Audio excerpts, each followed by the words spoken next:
সভাপতি, নবনির্বাচিত সভাপতি, সাবেক সভাপতি, আন্দোলন সংগ্রামের পরীক্ষিত মানুষ, উপজেলা চেয়ারম্যান, অত্র এলাকার প্রধান অতিথি, বাংলাদেশ জাতীয়তাবাদী দল কেন্দ্রীয় পরিষদের সংগ্রামী সহ সাংগঠনিক সম্পাদক,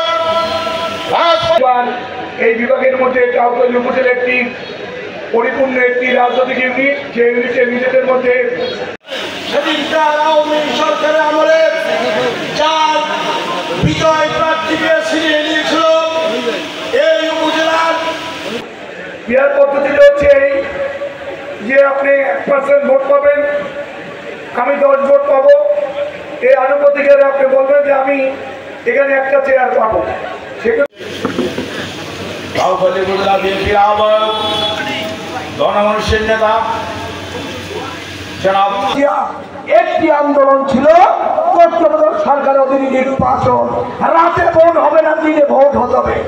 আজকে দেশ নিয়ে ষড়যন্ত্র চলছে, আজকে ক্রিয়ার পদ্ধতি নিয়ে নির্বাচনের কথা বলছে। জেলার নেতৃবৃন্দ, ফিরোজপুর জেলার ফিরোজপুর শিকার কারাবরণকারী নেতা জনাব মনিরুল ইসলাম শাহীন, বরিশাল বিএম কলেজের সাবেক বিবি, বিএনপি কেন্দ্রীয় নির্বাহী কমিটি। কি পরীক্ষা! দীর্ঘ 16 বছর আমার নেত্রী, প্রাণপ্রিয় নেত্রী খালেদা জিয়া, একটি আন্দোলন ছিল তত্ত্বাবধায়ক সরকারের অধীনে নির্বাচন, রাতে ভোট হবে না, দিনে ভোট হবে।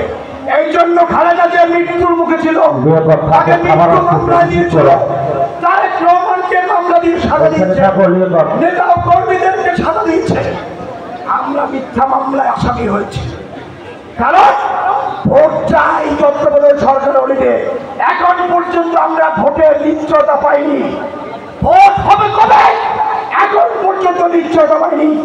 দেশি আন্তর্জাতিক ষড়যন্ত্র চলে বাংলাদেশে, আর ওই ইসলামের নাম করে যারা টুপি পরে, যারা জাহান্নাম থেকে বাঁচার জন্য জান্নাতের কথা বলে, এই বার্তাটা শুরু করেছে নির্বাচন যাতে অনতিবিলম্বে না হয়। এই সর্বনাই হুজুর পাখা দিয়ে বাতাস করেছে হাসিনাকে দীর্ঘদিন, এই বৈধতা দিয়েছে হাসিনাকে, এই হাসিনাকে পাখা দিয়ে বাতাস করেছিল। আজকে সে এই পিয়ার পদ্ধতির কথা বলে। এই পিয়ার পদ্ধতি হলো নির্বাচনকে লেন্দি করতে চায়, বিএনপি যাতে ক্ষমতায় না আসতে পারে। এই কালো ষড়যন্ত্রের বিরুদ্ধে লড়তে হলে তৃণমূল পর্যায়ে বিএনপি শক্তিশালী হতে হবে, আন্দোলন করতে হবে। আবার ভোটের জন্য এর জন্য প্রস্তুত থাকুন। আমরা ঝাঁপিয়ে পড়বো। আজকে দেশ নিয়ে ষড়যন্ত্র চলছে, আজকে ক্রিয়ার পদ্ধতি নিয়ে নির্বাচনের কথা বলছে। আজকে সংসদ নির্বাচনে আমরা ঐক্যবদ্ধ থেকে ধানের শীষের প্রতীক যে পাবে তার পক্ষে ঝাঁপিয়ে পড়ব।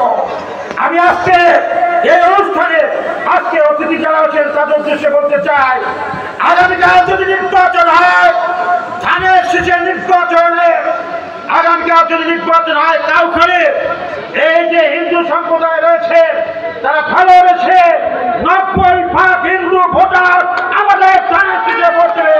এটা আমাদের গর্ব, আমাদের নেতৃত্বের গর্ব। আমরা চ্যালেঞ্জ দিয়ে বলতে চাই করেছিলেন, সেই সংগ্রামের মাধ্যমে আমরা এখন মুক্ত একটি দেশে, স্বৈরাচার মুক্ত, হাসিনা মুক্ত একটি দেশে বাস করি।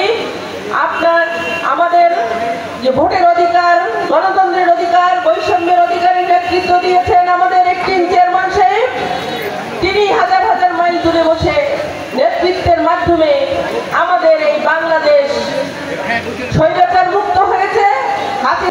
অর্থাৎ সারা পৃথিবী এই বাংলাদেশে মুক্তবাজার অর্থনীতি, প্রতিযোগিতামূলক বাজারের জনক হচ্ছে শহীদ রাষ্ট্রপতি জিয়াউর রহমান।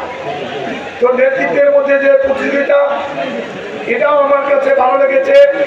সবার মধ্যে সবার যে সম্পর্ক, যে এই যে ভালোবাসা, এই যে হৃদ্রতা, এবং দল যা চায় যে দলের নেতা কর্মীদের যে ঐক্যবদ্ধ থাকে, দল শক্তিশালী হয়। এই জন্য আমি এখানে সকল নেতৃত্বকে আমার ওয়ার্ড থেকে ইউনিয়ন জেলার সকল নেতৃবৃন্দকে আমি ধন্যবাদ জানাই আপনাদের এই শৃঙ্খলার জন্য। অনেক বক্তব্য আপনারা শুনেছেন। মাননীয় সভাপতি আমাকে পিএন নিয়ে কথা বলতে বললো। আসলে পিএন নিয়ে যারা বলছে ওনারা ব্যাখ্যা দিবে। এই ভারত উপমহাদেশে ভারত হচ্ছে সবচেয়ে একটি গণতান্ত্রিক বড় দেশ, ফ্যাসিস্টের দিকেও বড়, গণতান্ত্রিক দেশ হিসেবে বড়। ওখানে তো এই পিআর পদ্ধতি নামে কেউ শুনছেন, ভারতে অ্যালাউ করে নেয়। পিআর পদ্ধতিটা হচ্ছে এই যে আপনি 1% ভোট পাবেন, আমি 10 ভোট পাবো, এই আনুপাতিকের আপনি বলবেন যে আমি এখানে একটা চেয়ার পাবো, সে কিন্তু হেরে গেছে। অর্থাৎ জনগণ একজনকে 100 ভোট দিয়েছে অথবা 90 ভোট দিয়েছে, সে পাইবে 9 সিট, আর যে 10 ভোট পেয়েছে সে পাইবে 1 সিট। আমরা এই কাউখালীর নেতৃত্বে, কাউখালী নেতৃবৃন্দের নেতৃত্বে একটা সুসংগঠিত অবস্থানে আমরা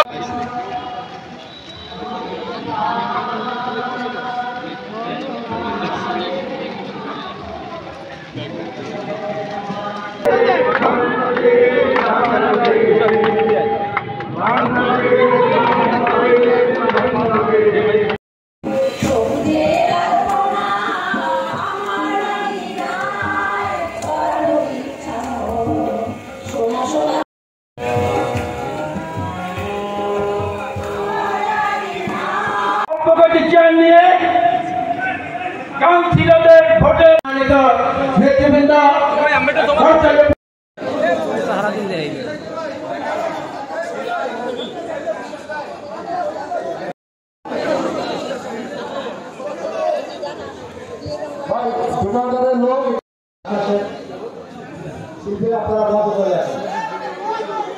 আজকের সম্মেলন সফল করার জন্য আমাদের কোন নেত্রী আছে?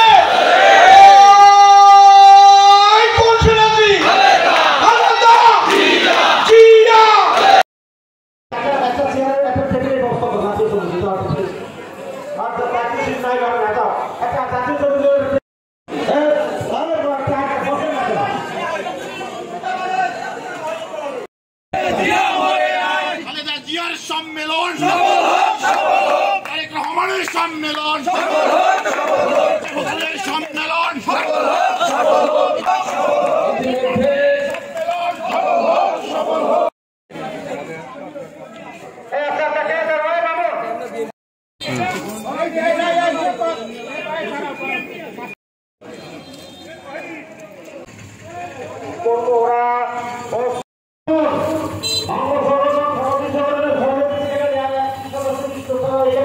Hey.